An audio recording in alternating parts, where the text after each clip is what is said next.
নমস্কার বন্ধুরা, মেকটেলসের নতুন একটি ব্লগে আপনাদের সকলকে স্বাগত। আজকের ভিডিওতে আমি আপনাদের নিয়ে চলে যাচ্ছি একটা পবিত্র মন ভালো করা শান্ত পরিবেশে, মুর্শিদাবাদ জেলার অতি প্রাচীন কিরিটেশ্বরী পৌষ মেলার উৎসবে। শোনা যায় সতীদেবীর কিরিট বা মুকুট যেখানে পতিত হয়েছিল সেই স্থানেই গড়ে উঠেছে এই শক্তিপীঠ। তাই এই দেবী পরিচিত কিরিটেশ্বরী মাতা নামে। এখানে দেবীর মূর্তি নেই, আছে এক গভীর বিশ্বাস, এক অলৌকিক শক্তির উপস্থিতি যা অনুভব করা যায় নীরবতায়, প্রার্থনায় আর চোখ বন্ধ করলে। মূল মন্দিরটি 1405 খ্রিস্টাব্দে ধ্বংসপ্রাপ্ত হয়।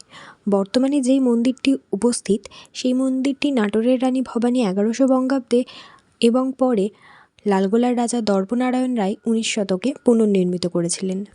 এবার আসি কী করে পৌঁছাবেন। যারা কলকাতার বাসিন্দা তারা অনায়াসে কলকাতা বা শিয়ালদা কিংবা হাওড়া স্টেশন থেকে নিয়মিত ট্রেনের মাধ্যমে মুর্শিদাবাদ স্টেশন আসতে পারেন, কিংবা সর্বনিকটতম ট্রেন স্টেশন হচ্ছে আজিমগঞ্জ জংশন কিংবা টাহাপাড়া ধাম। ট্রেনে করে মুর্শিদাবাদ কিংবা বহরমপুর স্টেশনে নামলে সেখান থেকে টোটো ধরে গঙ্গার ঘাট আসার পরে ঘাট পার হয়ে আবার অনেক টোটো পাওয়া যায়, অ্যাভেলেবেল টোটো। সেখান থেকে কিরিটেশ্বরী মন্দির বললেই যে কেউ নিয়ে যাবেন। টোটো ভাড়া 20 থেকে 30 টাকা নেয়।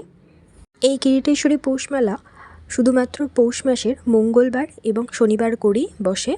দুপুরবেলা 11টা, 11:30 থেকে অনেক সন্ধে রাত্রি পর্যন্তই চলে মেলাটি।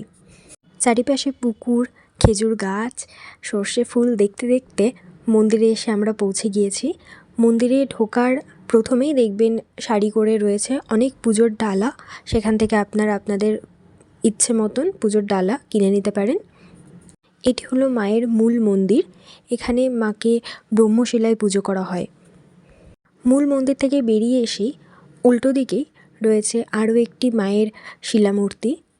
এই মন্দিরে অনেক মানুষ অনেক দূর দূরান্ত থেকে আসেন, মানত করেন এবং মা তাদেরকে কখনোই খালি হাতে ফেরন না।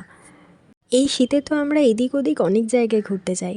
একটা দিন হাতে সময় বের করে চলে আসুন না এই পৌষ মেলা নিজের চোখে চাক্ষুষ করতে। শুধু এই গ্রামের মানুষ নয়, মুর্শিদাবাদ জেলার আশেপাশের বিভিন্ন জেলা থেকে এবং বিভিন্ন শহর থেকেও অনেক মানুষ আসেন তাদের নিজেদের হস্তশিল্প বিক্রয় করতে এবং তাদের রুজি রোজগার করতে। মূল মন্দির থেকে সোজা রাস্তায় বেরিয়ে এলেই দেখতে পাবেন উল্টো পাশে আরও একটি কাঁচা পাকা রাস্তা উঠে যাচ্ছে। সেই রাস্তা ধরে সোজা এগিয়ে আসলেই চলে আসবেন মায়ের গুপ্ত মন্দিরে। এই রাস্তা দিয়ে আস্তে আস্তেও আপনি দেখতে পাবেন প্রাকৃতিক সৌন্দর্য। রয়েছে বেশ কয়েকটি কাঁচা দোতলা মাটির বাড়ি। বলা বাহুল্য, যারা মাকে উপোস থেকে পুজো দিতে চান তাদের দুপুরের খাবারের আয়োজন রয়েছেন মায়ের মূল মন্দিরে। একটা খুব সামান্য পরিমাণ অর্থের বিনিময়ে সেখান থেকে কুপন কেটে মায়ের ভোগ আপনারা গ্রহণ করতে পারেন।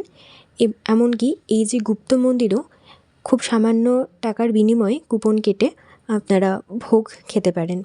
এবং দুটি মন্দিরের সামনেই প্রসাদ কেনার জন্য অনেক দোকানপাট পাবেন। মূল মন্দিরের পাশের মাঠেই কিন্তু বিশাল আকৃতির মেলা বসে, সেই মেলাও কিন্তু ঘুরে নেবেন। তাহলে কেমন লাগলো 51 সতীপীঠের অন্যতম আরেকটি সতীপীঠ সম্পর্কে জানতে? এই সতীপীঠের মতন আরও অনেক অজানা জায়গার সন্ধান পেতে সাবস্ক্রাইব করে ফেলতেই হবে মেকটেলস চ্যানেলকে।